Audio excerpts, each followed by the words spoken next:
Bonjour, dans la capsule vidéo précédente, nous avions vu comment travailler avec les diagrammes à bandes, puis avant avec les tableaux. Donc on va terminer ici le chapitre 1 avec le diagramme à ligne brisée. Donc qu'est-ce que c'est un diagramme à ligne brisée? C'est encore un mode de représentation pour représenter une situation statistique, mais ça va se concentrer sur des phénomènes qui évoluent dans le temps. Donc, par exemple, on pourrait s'intéresser à la croissance, donc la croissance d'une plante, pour voir comment à chaque jour la hauteur de cette plante-là croît.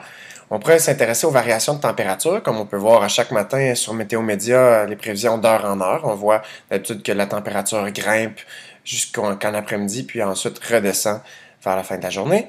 Ou on pourrait s'intéresser à un exemple comme l'évolution démographique d'une population pour voir année après année si dans une population donnée, disons au Québec, si la population augmente ou diminue. Donc ça, c'est des exemples de phénomènes qu'on peut utiliser avec un diagramme à ligne brisée.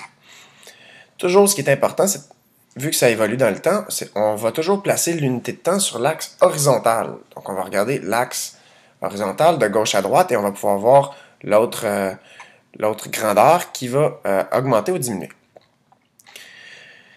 Quand j'ai un diagramme à ligne brisée, je peux aller représenter les mêmes données dans un tableau. Donc, les informations, j'ai besoin de mon titre, l'entête à chaque colonne. Donc ici, je vais aller placer à gauche mes jours et à gauche mes ventes en dollars. J'ai indiqué ici dans la bulle, n'oublie pas les unités de mesure. Donc, on place toujours les unités de mesure ici entre parenthèses, donc pour dire que ce sont des ventes en dollars. Et ici, ensuite, dans le tableau, on n'aura pas besoin de répéter dollars, puisque ça va préciser que ce sont des ventes en dollars. Donc, au jour 1, ici, la boutique chez soi a fait 2000 dollars de vente. Au jour 2, la boutique chez soi a fait ici 1500 dollars de vente. Au jour 3, on est à 4000 dollars de vente. Au jour 4, 3500 dollars de vente. Au jour 5, 2500 dollars de vente. Puis finalement, au jour 6, on a 3000 dollars de vente.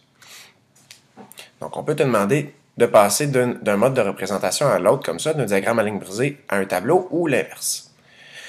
Donc, les informations qu'on retrouve dans un diagramme à ligne brisée, j'ai toujours le titre, qui est boutique chez soi, l'axe horizontal ici qui est identifié par jour, l'axe vertical ici qui est identifié par vente en dollars, on place toujours les unités, entre parenthèses.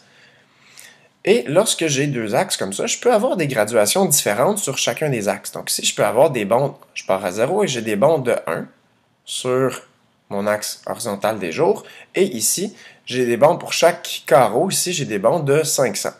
Donc, je peux avoir des graduations différentes sur chacun des axes, mais ce qui est important, c'est que tout au long de l'axe, je vais toujours garder ce même bond-là, cette même graduation-là. Donc, sur l'axe horizontal, j'ai des bonds de 1 et sur l'axe vertical, des bonds de 500. Donc voilà, dans la prochaine vidéo, nous allons voir comment construire et interpréter certaines données dans un diagramme à ligne brisée. Merci!